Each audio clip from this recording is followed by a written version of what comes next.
ซื้อไข่ปีมากิน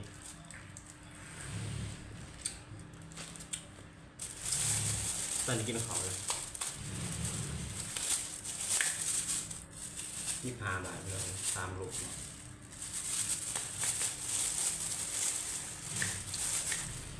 อากาศน้ำแล้วงานเนาะนี่ก็เป็นมื้อวันอาทิตย์เนาะวันหยุดหลายคนเนาะเอาไปดูมันไว้ลงคลิปจอนี่พี่น้องให้ชอนนี่นะ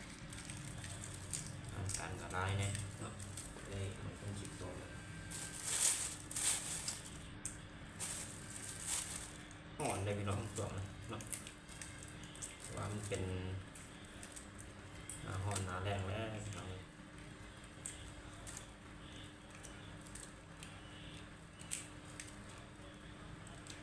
บ้านเอิญ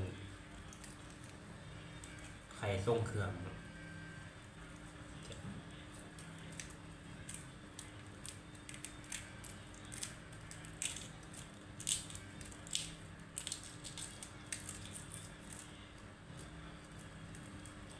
ก็จะออกไปที่กับเขาขานไปเนี่ยครับ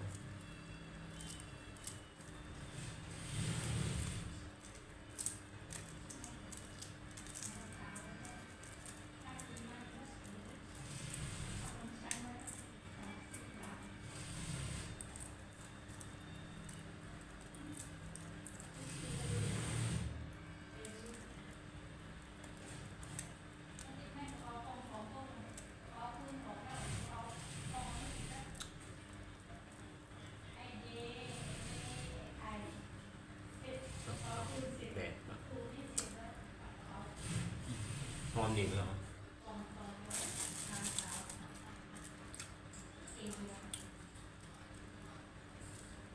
หอมเลย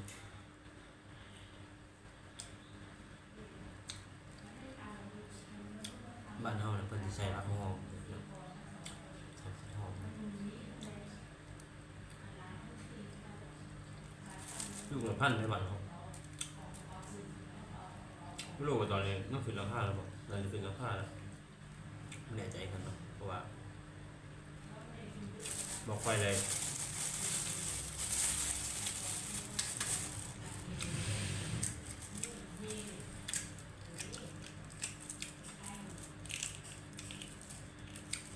แล้วก็กินครับลูกมาแล้วครับ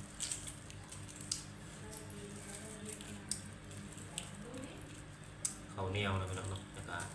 แจวกับแจวขับไปได้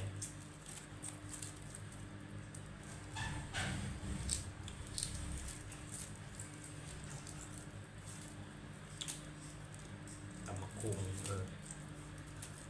กินกับขับกันเข้ากันดี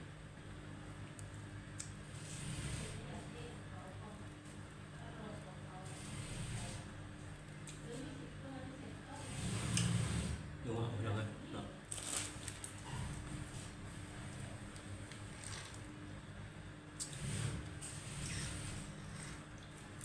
หวาน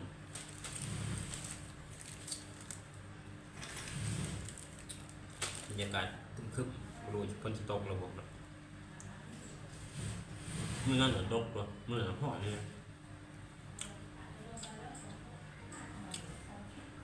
พอยังปวดหัวเลยต่อมามันตกแห้งเติบ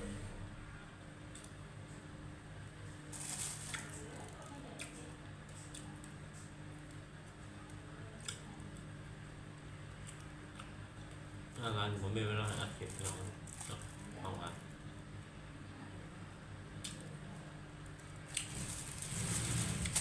มีเวลาเนี่ยนะ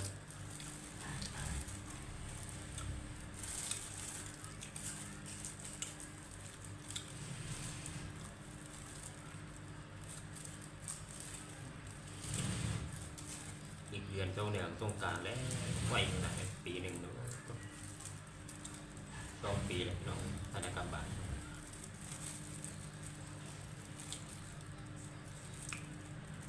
2 ปีแล้วไปมา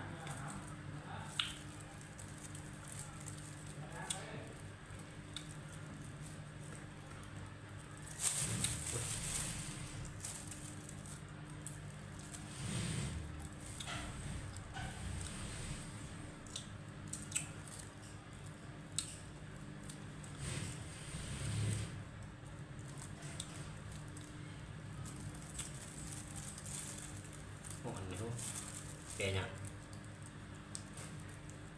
ก็คือไข่ต้มเขาแหละไข่ต้มเขาเนี่ยเนาะแบบมันนอนแบบแช่น้ำไว้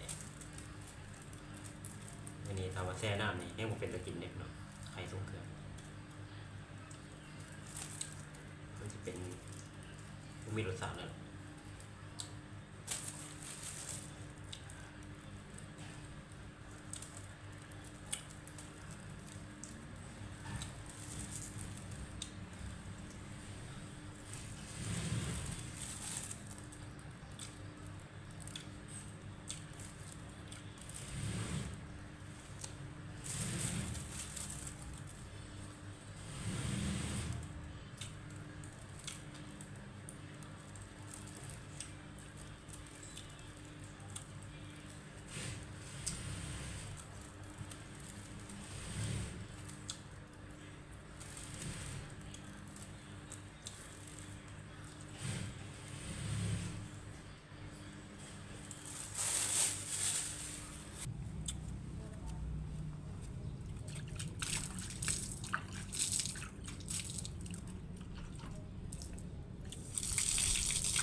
พี่น้องเอ้ย